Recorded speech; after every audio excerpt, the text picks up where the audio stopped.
Here at Helmuth Ford, we are a small-town dealership with no hassle and no pressure. Central Empire Wrestling presents Bridge City Slam 6 live Saturday, September 7th at the Bridgeview Center in Ottumwa. Come see Jake the Snake Roberts, Buff Bagwell, former WWE Tag Team Champions Demolition, Real One Enzo Amore, The Powers of Pain, The Boogeyman, Snitsky, Jordan Grace, Cameron Brene, and the stars of CEW. Tickets start at just $20 and include the Fan Fest from 4 to 7 p.m. Get your tickets through Ticketmaster or at the Bridgeview Center in Ottumwa. It's Bridge City Slam 6, live Saturday, September 7th at the Bridgeview Center in Ottumwa. Watch Pekin Panther football live right here this fall on Steve Shetler Media, Facebook, and YouTube with live announcers and an updated scoreboard, plus an area scoreboard to keep you updated on other schools of interest. It's Pekin Panther football live right here on Steve Shetler Media.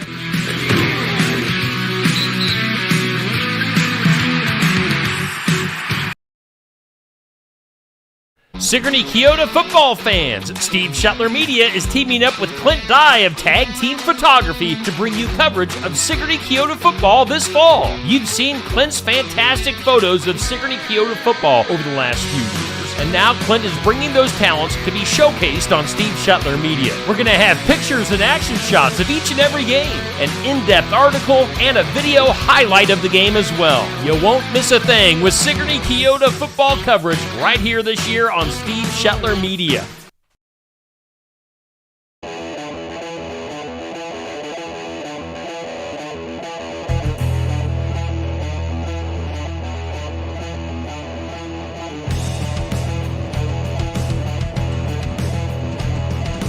Alrighty, and welcome in. We are live at Brothers Market for another edition of the sports section right here on Steve Shetler Media. We got a full lineup for today. Going to be talking to Coach Jared Jensen of Sigourney Keota later on. We got a couple of girls from North Mahaska Volleyball on the way. We are going to start this morning, as we will every morning during the football season, with our host, Andy McGuire, hanging out with Pekin football coach Clint Weber. Guys, take it away. Morning, Coach. Another big win last night, 54-0 against Van Buren down at Pekin. Tell us about the game there. Yeah, we're one of the few teams that are in the 8-team districts in Class A. So we started district play last night already, and we played Van Buren. So we were able to get off to an early win in the district. So, that's positive for our kids. And, just taking another step forward in our schedule.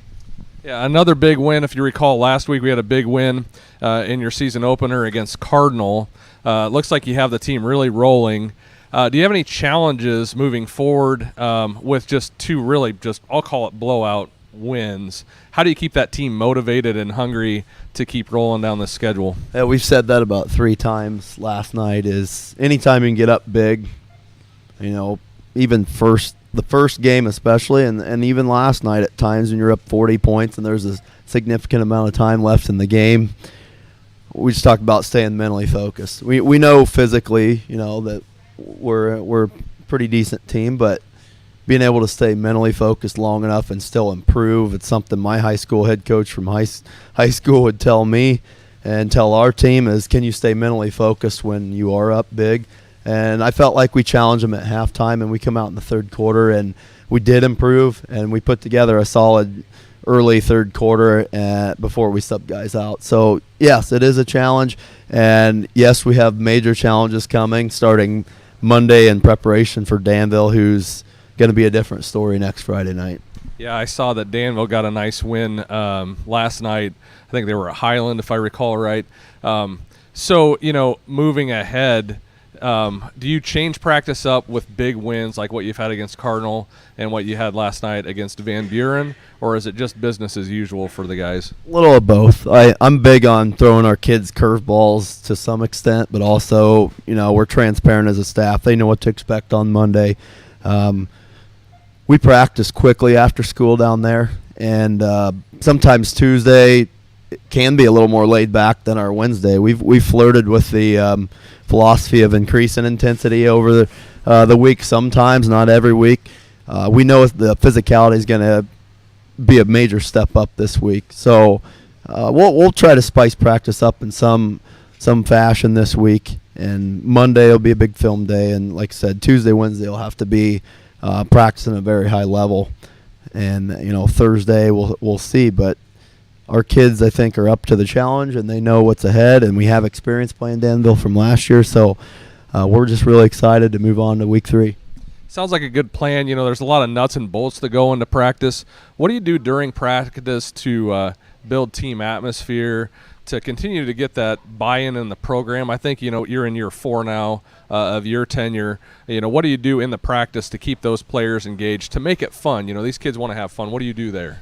Yeah, sometimes we'll go half field stuff where we take our ones on offense of the right side of the offense and put the left side of the defense with the actual starting left side of the offense. We'll just to increase quality reps, because obviously the guys that are in their second, they're still great players, but they might not be quite as good as the other half of the starting. So we'll do some first string half field stuff. We'll play some music at times. We'll go some live periods where we're going hard, full go to the ground, tug of war rope on the ground, going bull in the ring. We do a lot of things that we're just always changing. I think the biggest thing is we do a lot of preseason conditioning, and we flip tires, pull sleds, things like that during the season, but we just try to practice fast. And I think you get a lot of conditioning out of having a real high intense atmosphere. We have great managers that keep practice going. They arrange pads and bring water to stations that we try to practice at a very high level, no more than 2 hours. And I think when you practice 2 hours or less, I think the days of practicing north of 2 hours are far behind us is in terms of a high quality standpoint. So dynamic and changing is probably a good definition for our practices. Yeah, keep things fresh and keep things moving. You mentioned the managers on the team. Why don't you run us through who your coaches are, your assistant coaches? These are some of the guys that never get any of the credit, that put in the long hours, that do the work. The kids are what this is about. But just mention your coaching staff for a second and tell us what those guys bring to the program. Yeah, so Coach Mose, he's our offensive coordinator, and he's done a great job. He played at Upper Iowa and played high school football as well, so he's merged well. I've had the opportunity to work with him a ton on kind of a new system last year. Coach Gentry puts a ton of work and has really bought into our defensive mission, or what I've tried to push on him. So the extensive hours he puts in. Coach Raudebush, kind of our head JV coach and special teams coordinator. He's an energy guy, so we need more of those. Not every guy's like that. Coach Fullman, he works with linebackers and kind of a mix of offense. Coach Jake Hasley, he came from Oskaloosa. He's a strength guy, joining me in the weight room, which is huge, having 2 of us. And he works with the D-line specifically and does a great job. And then Coach Striegel is a guy who brings a lot of experience, to the table, has seen a lot of football, and he kind of knows, just the watered-down fundamentals that I expect from our program. So those are, I think I named all 6, and I'm just very happy to have a staff that I can delegate so much out to that allows me to kind of coach specifics in the game versus calling plays. And that's not always common at Class A or even 1A, 2A, 3A. I don't call offense or defense, but I do push my thoughts all week on them. So, and then our managers, they're second to none. Anna Hadley, she's a sophomore, state champion thrower in track, but man, she acts like she's all in on football the rest of the year, and she's always she does so much that I forget, and it's just always done. So, and then Sarah Hamilton, she's another manager that I'm so thankful to have 2 super duper helpers that honestly, they take our program to the next level. Without them, I don't know where we'd be. It definitely seems like you're on the right track here. Your 4th year, the first year not so good, a little bit to build on, second, third success. 4th, you're undefeated in this young season. You got a good staff going. You got community buy-in, and that even extends to last night. I heard you had a helicopter land on the field. Can you talk about what that was about? Yeah, we have an alumni named Jordan Wright. Hopefully, he can get that shout out if he sees this. But he's he's up there on the air evac team out of Fort Madison, and he's fortunate enough that he can donate an annual subscription to someone that may be in need of medical transport that's free up to a year. So that's a really cool deal, and they were also presenting a gift to Van Buren. And, we were able to make a charitable contribution to Van Buren's fans who, lost a football player a couple weeks ago. So it was kind of an emotional night at times, but I think that community, after you graduate, you kind of realize life's more about experiences and people than it is the game. So I really feel like Jordan was able to bring that together with that part of the game last night. Yeah, so moving forward, we need to talk about the kids moving forward in this interview. Talk about the kids, because that's what this program is about.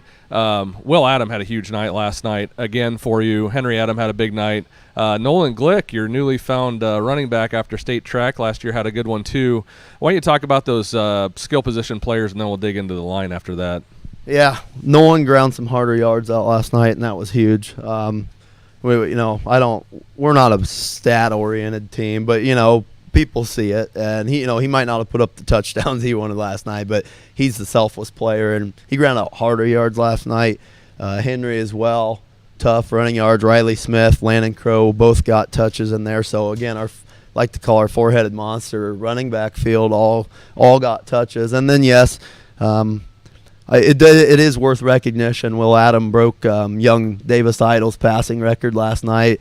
In addition to that, Robert Brown broke Keaton Wynn's receiving record. So Keaton and Davey are great people, and I'm sure they're happy for our guys this morning. Yeah, I was going to mention Robert Brown because we didn't get a chance to talk about him too much last week. He made just a crazy tackle at outside linebacker for an undersized guy jumping into the game, and then he had a pick. He's got to pick each game now, so he's just a kid that sticks out. And Will Daniels, another guy, Brogan Spray, Bo Latcham, other guys that got in there, Hudson Deitch. We have enough role players that things are. I just feel like we're not in major trouble if someone needs subbed out. Which anytime you have depth in a football team, that's never going to hurt you. Right, so you have Danville coming up, and this is their second or third year of reestablishing the program, second year, and this is a community that knows how to win events. I'm not just going to say football games, but good at baseball, good at basketball. They know how to play sports. What are you guys going to have to do on Friday night to get that win against Danville? Yeah, like I said, they got a good spread on their roster. It's like 12 seniors, 12 juniors, 12 sophomores, all the way down, and I'll be honest, they got a lot of guys that are 6'3", 180. Our kids know the challenge is monumental this week. And, they took Linville down to the last play of the game, got lost in the last play of the game, I think.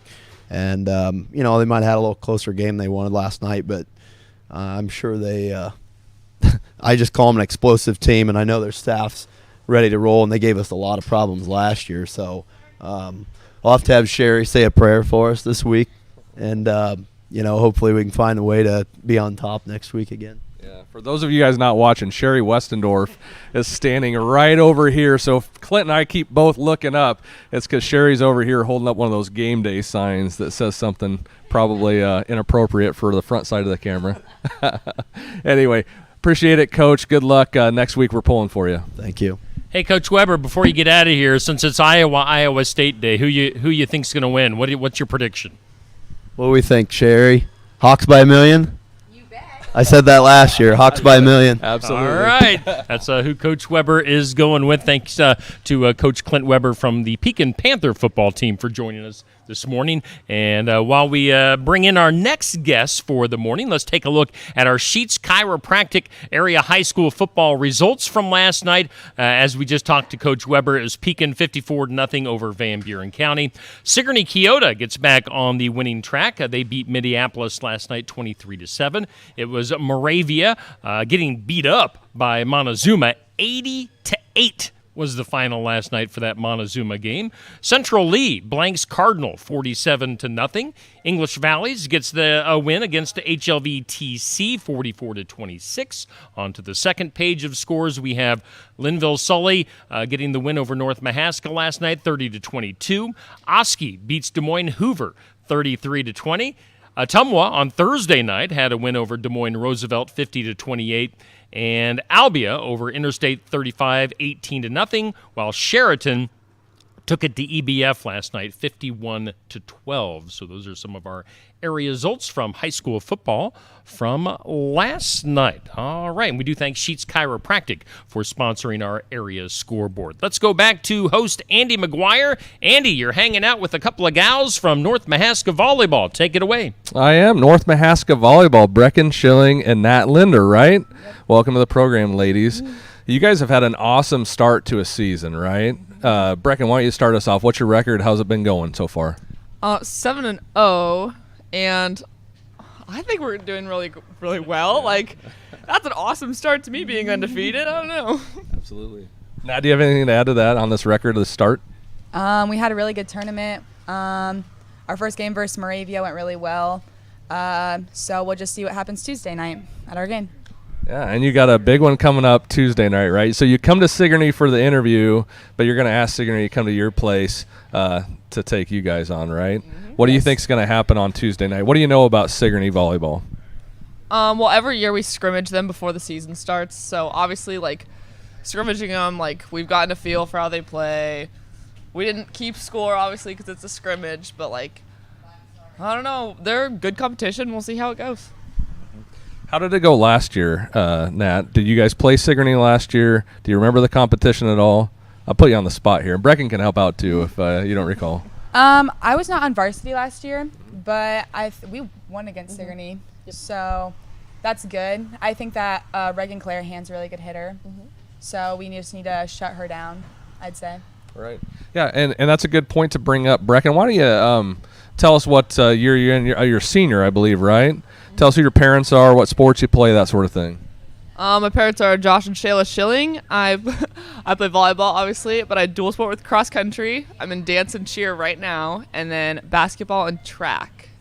Very good. Nat, how about you? I do volleyball, obviously, basketball and track. Very good. Parents? My parents are Jesse and Amber Linder.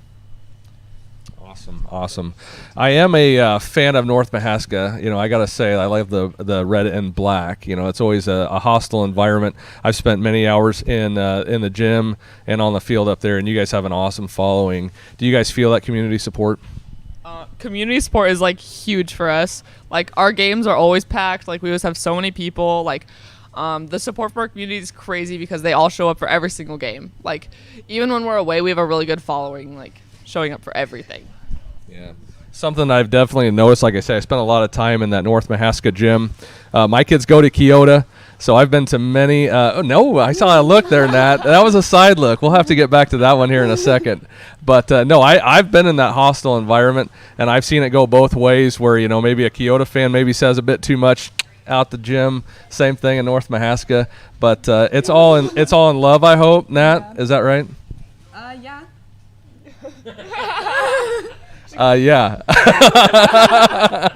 I'm really putting you on the spot. It's all good, you know. It's all good. It's competition. So I almost guarantee you gals, when you guys go on to college or whatever's going to happen, you'll probably run across some of these Keota, some of these Sigourney kids, and hopefully you're going to be friends with them. You think that'll happen, Nat? I hope not to go in college in Iowa, so yeah. I hope not. Maybe you won't run across them, so maybe that's not a problem. We'll have to wait and see. So let's talk about that for a second. Obviously, you're a sophomore, so you got a long ways to go. But you mentioned you maybe don't want to go to school in Iowa. What does your future hold for you if you're looking ahead? Way too early question. I hope to go for, like, volleyball or track because I went to, like, regionals in track, and I made it to nationals, but I got injured. But I hope to go for volleyball. I'd say that I don't want to go to Iowa because I just want to create my own person, and I feel like sometimes as Iowa you could just, like, get bonded with everyone else. So I just want to go out of state. I wouldn't mind going to, like, Nebraska, but, like, somewhere warm would be great. Nebraska is not warm. I know. In the winter. I love their school. Nebraska's a really good school. There you go. How about you, Brecken? I actually just committed to play basketball at Western Colorado. I'm with Nat. Like, my goal is always, like, leave the state, like, experience new places. So, I don't know. I might not see any Keota kids out that way, but If I do, I'll sure say hey. There you go. I appreciate that. Thank you for the hospitality in Western Colorado. So you guys love New Sharon, but you don't love Iowa necessarily, or at least want to get that life experience. That's awesome. I totally appreciate that. Getting back to this volleyball season, can you guys tell us who else is on your team, what the roles are, and what the team makeup looks like? Brecken, you want to start with that? For our seniors, we have Reagan Gruey and Sydney Anderson for our outsides. Kayla is our setter, Kayla Rechaw. She's actually a first-year setter. She used to play weak side, and then this year she's like, hey, I'm going to try setting, and she's doing really well for us. Yeah. Oh, you want to do a couple? We have Libby as another setter, Carly is another setter, but those are like just the whole bench. Then we have Jocelyn Pinkerton and Olivia Ridgway that are in my grade. We don't have any freshmen. Abby, Gracie, Olivia Schock, and Kieran Perez, all as sophomores. Abby's a middle. Our libero is Gracie. Liv Schock goes in as a server, and Kieran is a weak side. Oh, and Allie Livesey is a DS player. Yeah, a lot of names there. So you guys have great turnout. How do you handle that many players in a practice? What do you guys' practices look like? What do you guys do through the week to prepare? 2 nets up always. We have about 30-ish girls. So on Fridays, it's just varsity practices. Every other day of the week is like, hey, like it might be like JV1, JV2 on one net, like all varsity works on the other, or we all mix it up, like do some serve receive. Like it really just depends on the practice, but there's some times where we're all like one big huge team. Yeah. And there's other times where we like to get more like smaller team focus, work on like rotations and things like that. So does coach keep the practices lively, fun? Do you guys have music going, or is it more of a down to business sort of environment? We are always listening to music. That's one of our main things. Our coach is super positive. She loves high energy, so she's encouraging the energy. She's encouraging the positivity on the court. Like when we break it out, we have to do like high fives, chest bumps, stuff like that, just to like make sure we're all bonding well. And so all of our practices are a lot of fun and very positive. No, it's good to hear that. I think that's what it's about. You know, it's having fun at this level, getting out there, spending time with your teammates, your friends, and doing all those things. So when you guys are getting ready for a match, this is a question I try to ask everybody. What is your prep? What is do you listen to music? You got a jam? What's your jam? That sort of thing. So what's the song? What do you guys listen to get going if you have one? I mean, to be quite honest, it's the Cotton Eye Joe. Yeah. every game we're all we're all in the locker room. We all get up and we get in line to do the Cotton Eye Joe. I'm not even gonna lie right now. The Cotton Eye Joe. Can you guys do a little bit of it for us right here? Nat doesn't think so. Brecken's gonna do it. I think she's thinking about it. Let's see it, Brecken. Will you do it just a little bit for us? She's not gonna do it, Steve. If Steve Shetler gets up and does it, Yeah, right. Yeah. Oh, now he's shy. That's why he sits on that side of the camera and isn't over here with us having fun with this deal. No, so you guys are gonna play through September into October, and then what's the plan? What's the goal? I'd say obviously our goal is to. Last year we lost in first round of regionals, so I'd say just even making it far in regionals. But I would say going to state was our main thing. I mean, we have a really good chance this year. We have great players, and I think we are working together well as a team so far, which I think is one of the most important things. Is like you have to have team chemistry, because like you could have the best 6 players on the court, but if they don't like each other, then they wouldn't play well together. So as long as we keep our team chemistry really good and our positivity up, I think we have a really good chance of going to state. Yeah, that's a great goal. But Brecken, you feel the same way? You see that's where you guys are headed? Honestly, like we've never been conference champions.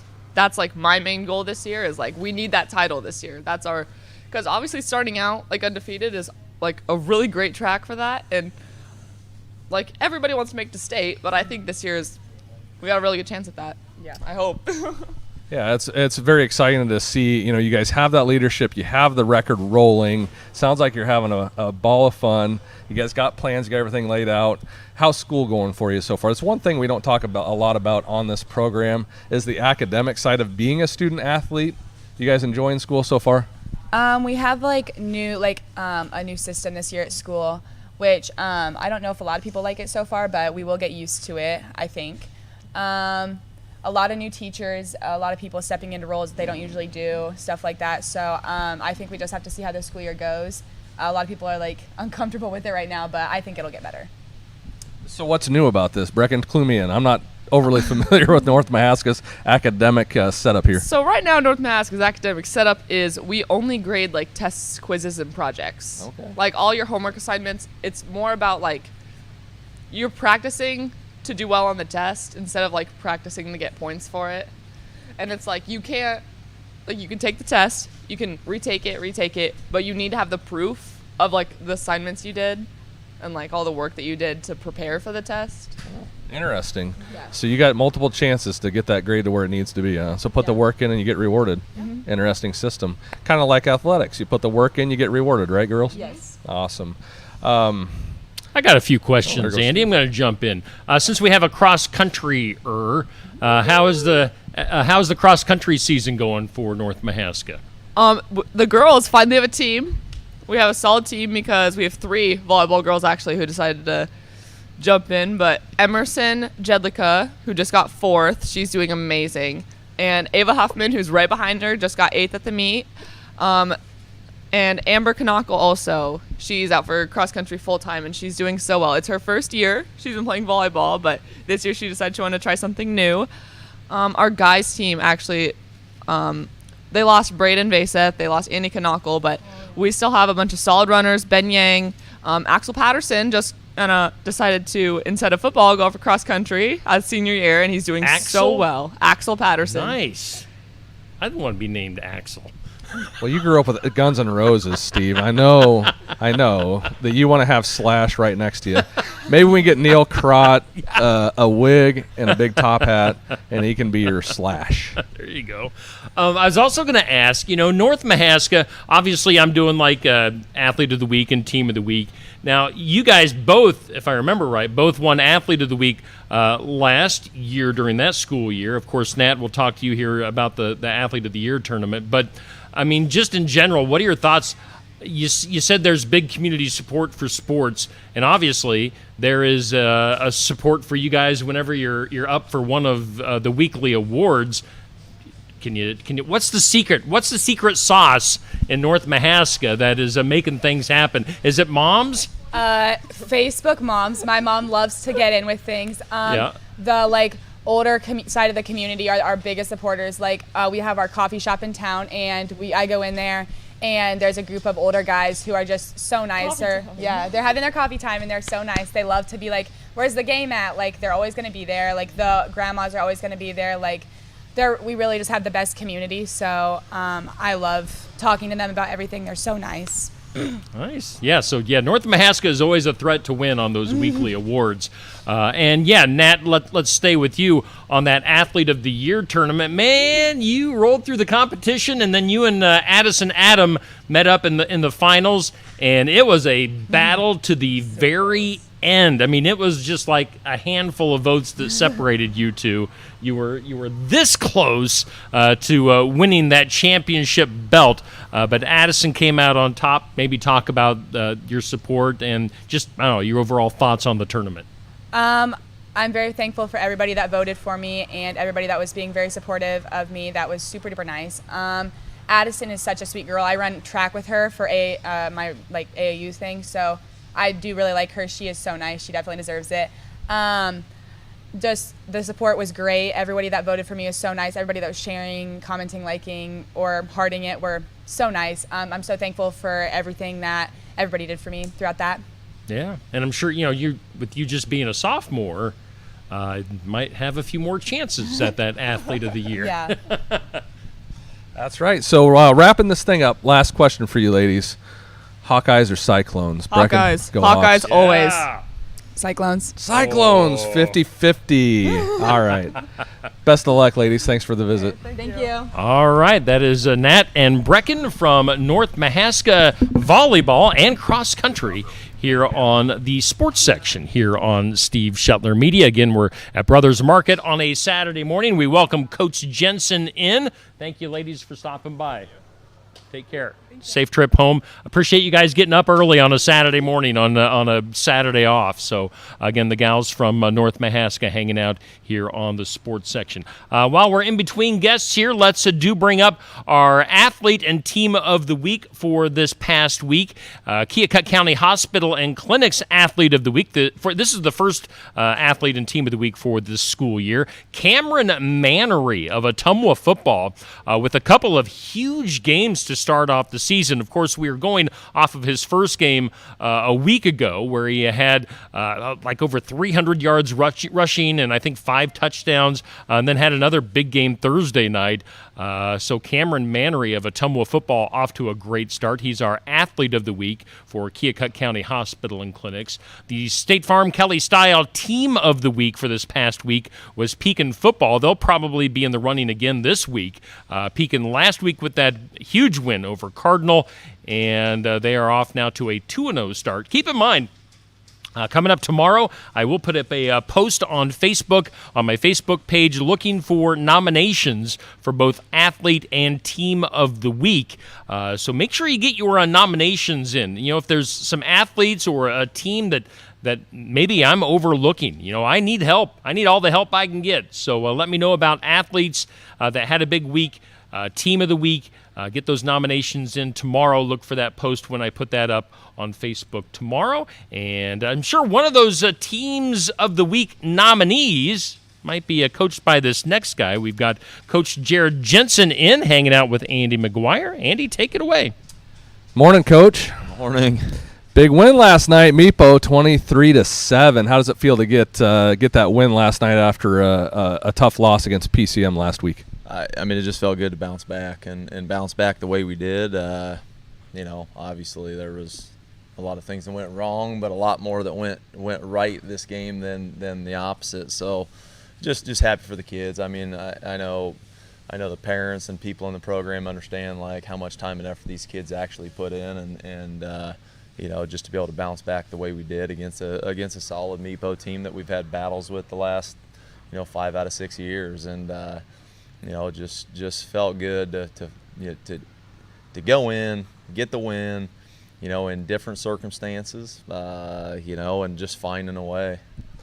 So we take the kickoff, and one of the first plays, maybe the first or second play from scrimmage, is a fumble, and you give it to Mediapolis on the 6-yard line, I believe it was, and the defense stepped up and hold them. They didn't get in the end zone. They didn't get the field goal, and then you take the ball on the turnover on downs and march it down the field and score.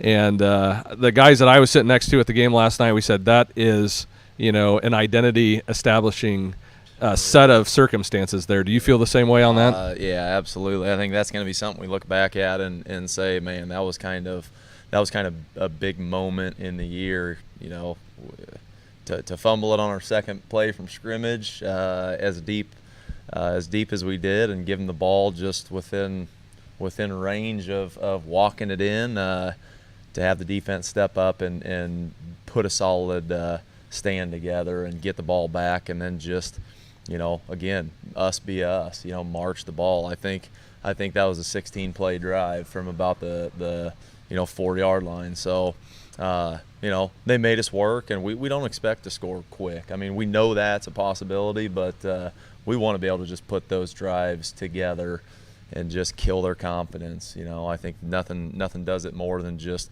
getting 3.5 after 3.5 after 3.5 and just continuing down the field. And, you know, I think even within that drive, I think, you know, there was a couple big plays that got called back due to some penalties. So we were still hindering ourselves. We were still shooting ourselves in the foot, but we still found a way to just get out of the hole we dug and get to the chains to get a new set of downs. And, you know, that was a huge momentum swinger. You know, I think they took all the momentum once we fumbled.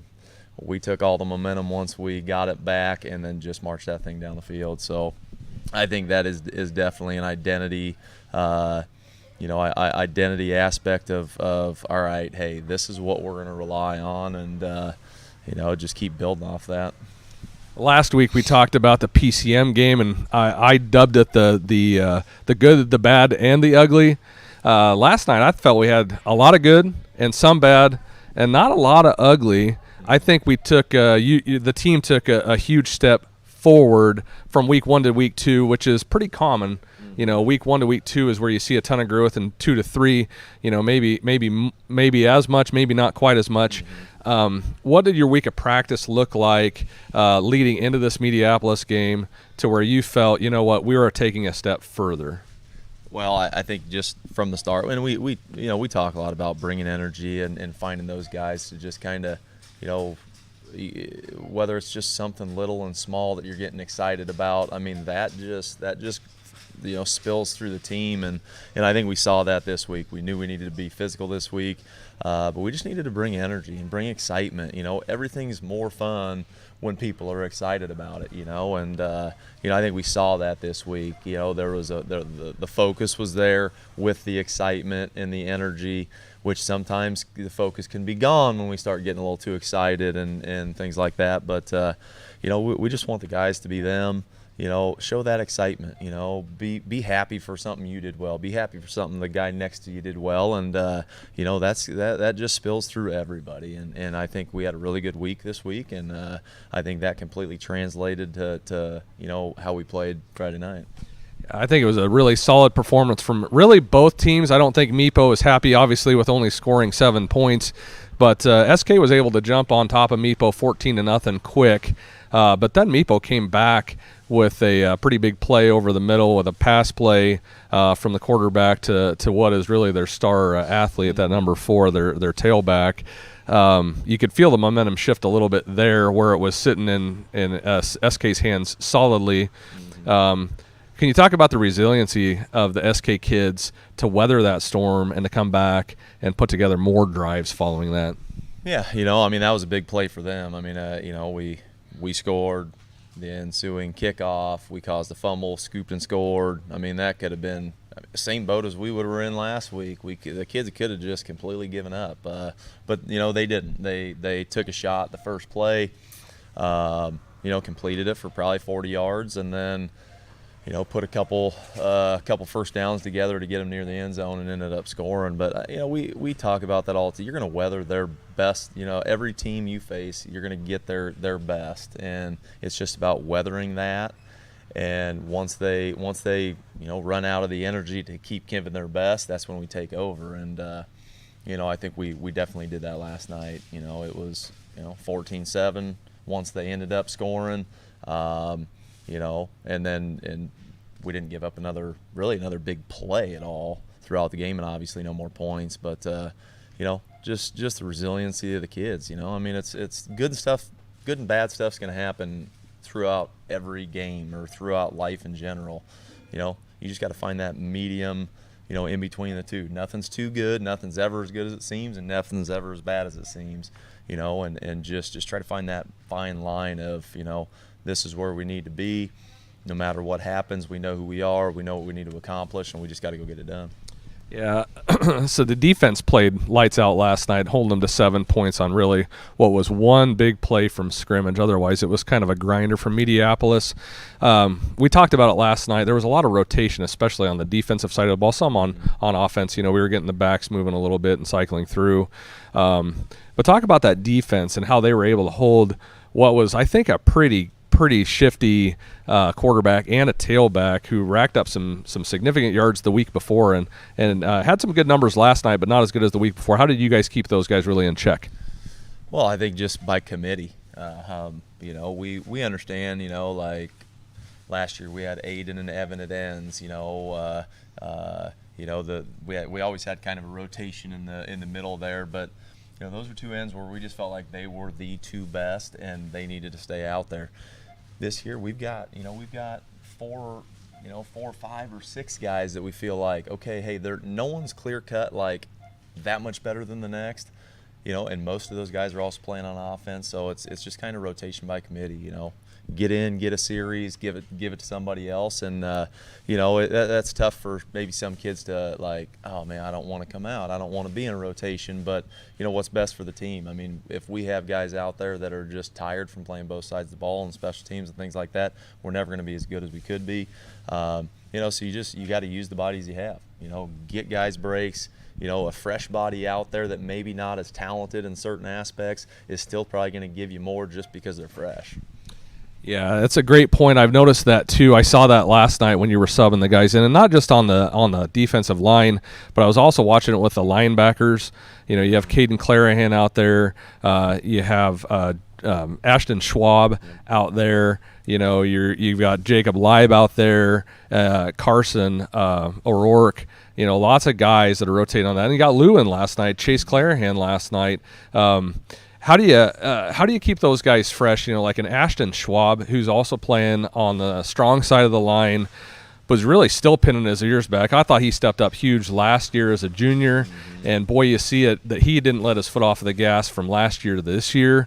Right. He was making plays all over the place last night. Had to come out a couple of times. Yep. I don't know if he tweaked an ankle, but can you talk about Schwabi's play? I think that's a name that we're going to be talking about a lot through this year as really what is kind of the anchor, along with Caden Clarahan in that linebacker core. Yeah, Schwabi's just a grinder. I mean, the kid is intelligent. He knows what's going on. He's very coachable, and he's just a workhorse. He doesn't speak a whole lot.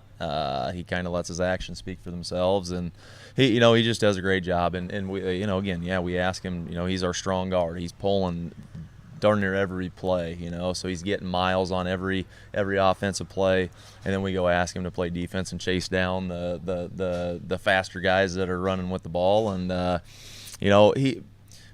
he's not gonna feel sorry for himself. If he's tired, he's tired. He just knows I got to keep going, and I think that's what our weight room builds. That's what our our conditioning. We don't we condition like everybody else and run and things like that, but flipping tires, pushing prowlers, pulling speed sleds, like that type of fundamental conditioning where it's not just running back and forth. You are having to work and work and work and work. I think those things pay dividends for a kid like that because he's not going to shy away. He's tired when we're flipping tires or pushing prowlers, but he's not going any less than he would if he was fresh. That's just his mentality, and I think that's a lot of the guys' mentalities. I mean, Caden. I think he's built the same way as well.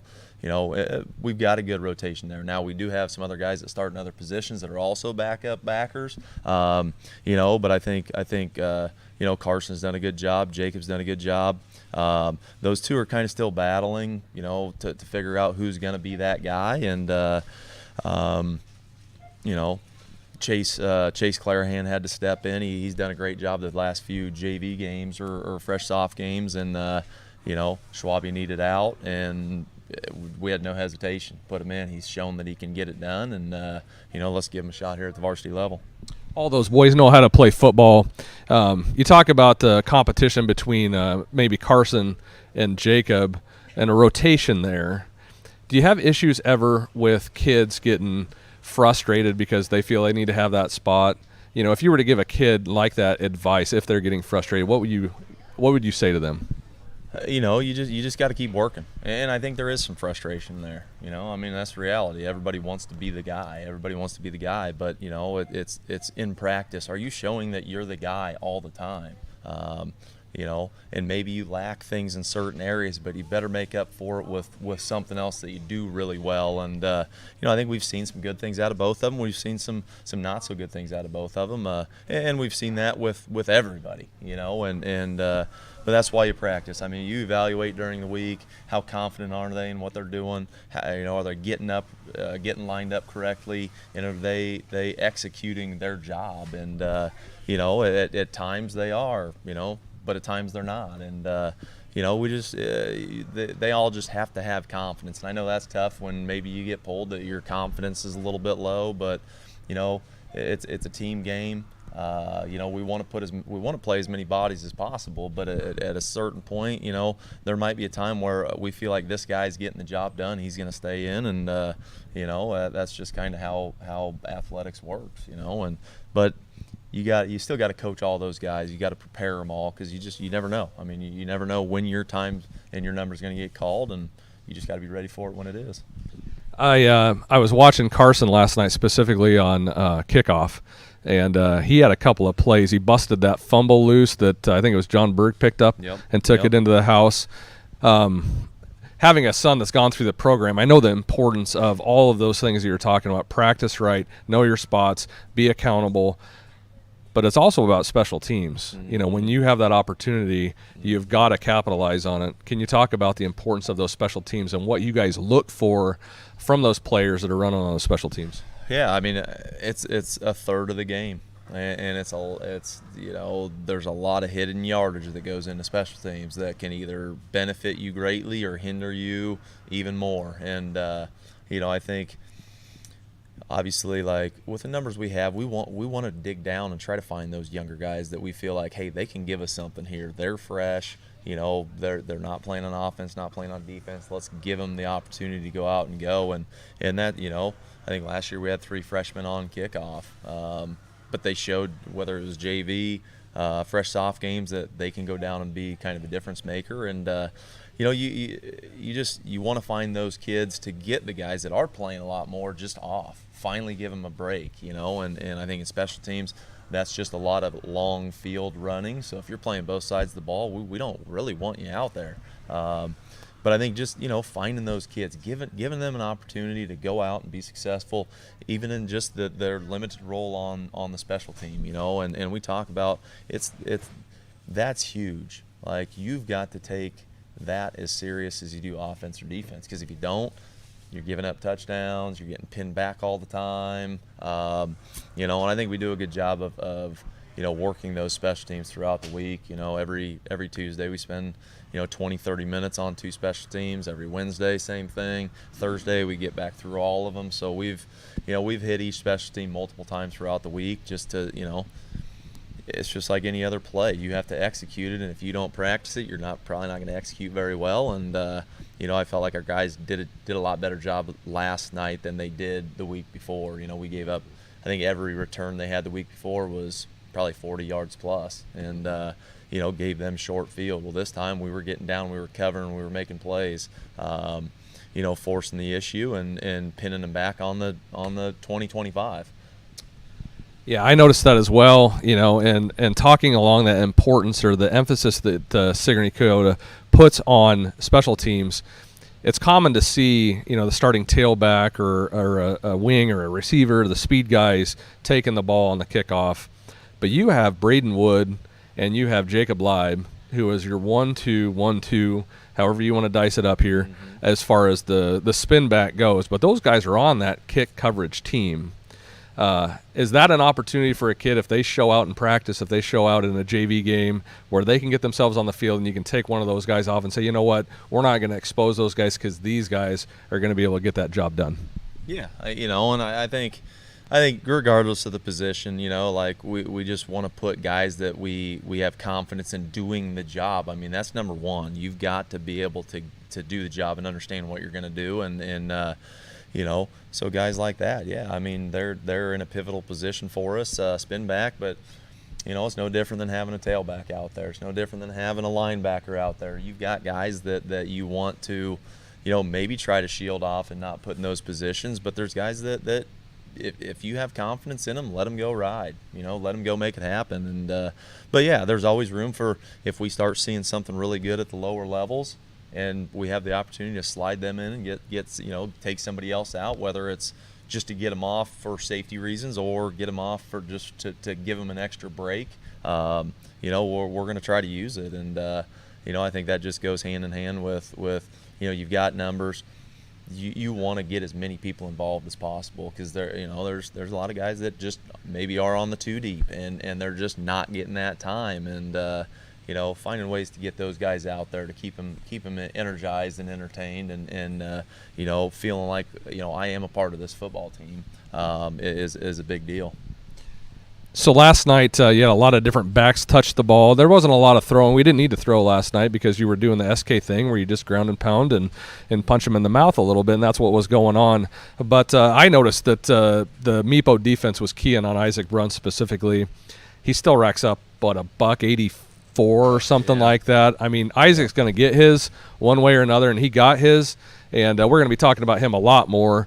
But let's talk about Braden Wood running the ball real quick, Brady Clark, and then also Ike Molnix, because those guys got in the game in a big way last night. I thought it really opened things up for you. Yeah, I think I'm not sure how many carries Isaac had, probably 16, 18. The other 3 probably comprised close to that or maybe a little more. Brun's got his 180, 184 or whatever. Those guys were all over 50, I believe. I think 50, 53, and 56. So having 3 other guys that touch the ball when they're not your main ball carriers, and all of them get 50-plus yards, that's another 150 yards. You don't really think about that. Okay, he only got 3 carries. He got 5. He got 8. Okay, but they're all right around 50, and that takes a lot of, a lot of pressure off of Isaac. When those guys are able to get theirs as well, now, okay, you can keep keying on him, or we're going to keep giving the ball to these other guys. And I think they all did a good job, with when they got their opportunity called to make the best of it. And I thought Braden ran really hard. He's not the fastest guy, but he brings a pretty big body to the hole, and runs hard and just gets those extra 1 or 2 yards when he's kind of getting hemmed up and put down. Brady's stepped up big time this year. I think he's had 2 really quality football games at wingback. Just so shifty, strong, physical runner, and his speed is continuing to increase, and he's looking really good, coming off our counter play. And Ike, I think with his brothers, what kind of running back he's going to be, and being able to kind of rotate those guys, whether Bruns just comes out time, go ahead and go. So it's good to see that they've got that relationship with each other, just to know, like, hey, I'm confident in the next guy going in, so hey, I need a break, go in, and we feel confident with whoever goes in there to get the job done. So you're 1-1 after last night. Feels good to get to at least a 500. Mid Prairie coming up next week in Wellman. They dropped one last night to Regina, dropped the first one to Wilton, 2 1A opponents, and they'll be facing another 1A opponent when SK rolls in. Those guys are going to be ready for the Cobras, as they always are. What's it going to take to get a win next Friday night? Man, after seeing these guys last year, sophomore running back, junior quarterback, both back, a lot of other pieces back with their team as well. And I think they really came to play last year. I think they were in the same situation as they are now. They were 0-2, and they came in guns a-blazing. So we know we're going to have to be ready to go. They're a talented team. Wilton's been talented for a lot of years now. Regina, we know Regina. They may not be Regina old, but it's still Iowa City Regina, and they you got to respect what they do. And so they played 2 quality opponents. I feel like we played 2 quality opponents. So I think you can probably throw all that out the window. I think there's a little bit more of a rivalry between these 2 teams than maybe I even understood. So we kind of talked about that last night, and I think that's something we're going to have to be ready for. That extra little bit of mentality they brought to the game last year, which kept them in the game. I think we've got to bring that same mentality to the game this year, understanding these guys want to come take you out, and it's up to us not to let them do it. And we're going to have to play clean. We're going to have to clean up our penalties. We're going to have to stop the run. They're going to zone run, inside zone, outside zone, just hammer down on us, and we're going to have to find a way up front to get that stopped. Yeah, I think you're right on that rivalry thing, and I didn't really understand it last year either until, Aiden, my son, was showing me some Snapchats or some texts that were coming from some of those guys. They're buddies, off of the field, but during that week, It was go time. That was for sure, and they felt they could play a pretty good game and could have won that thing easily. So it's going to be interesting to see how this thing shakes out. Absolutely. So we'll transition to everyone's favorite segment. Aaron Asks. I tried to get it out of her last night. She wouldn't give it. She wouldn't give it. Giving. But the Aaron Asks segment is actually going to be more of an Aaron tells me what to say here, because my directions are read this verbatim. And so here we go, Coach. The penalties were extremely lopsided last night. How do you maintain your cool and not go off on the refs?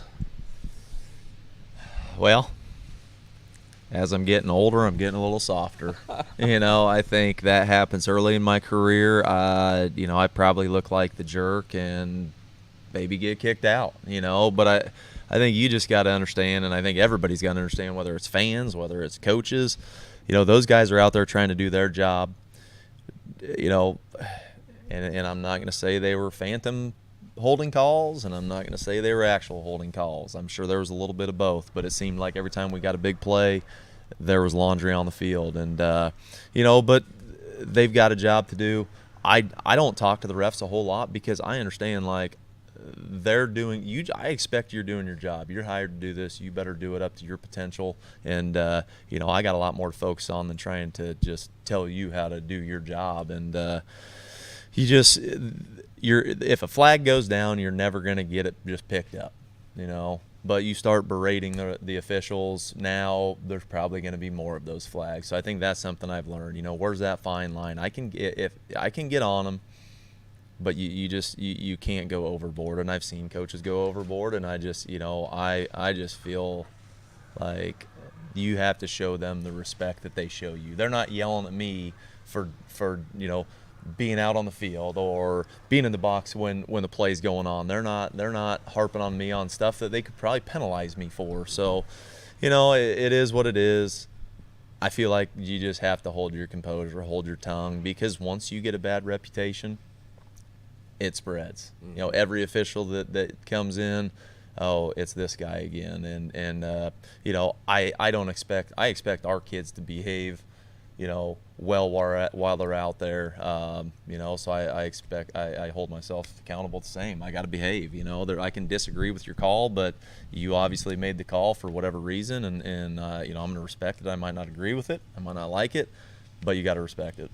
Yeah, I think it goes back to just coaches coach, players play, refs ref. I find that when I'm doing the coaching, I don't have time to worry about, was it really, was it not? Right. Leave that to the other guys that are standing there and doing that thing. Which leads me to the next piece. If you're not a coach, and that piece that I just said there was not verbatim, but I'm going back to verbatim now. How confident are you that feisty Mindy won't jump the fence and give the refs a piece of her mind? I'm pretty confident in that. I think she holds herself pretty well accountable as well.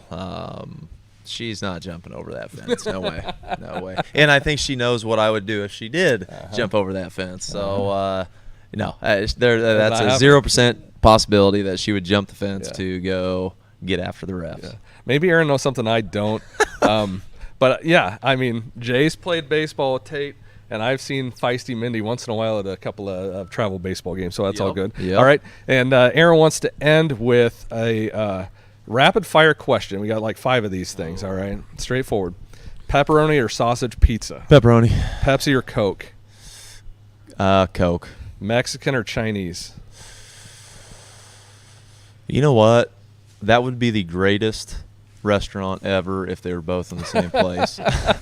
But it's like Taco Bell Pizza you know Hut, what? right? I feel like Chinese isn't something that I can make that maybe isn't as good as, a restaurant making it, but I would go with Chinese buffet, Oskaloosa, or Asian buffet. Yeah. I think that's shout out. That's my number one right there. 2 more, ketchup or barbecue sauce? Depends on what it's on. Apple or pumpkin pie? I'm not really a big pie guy. But if I had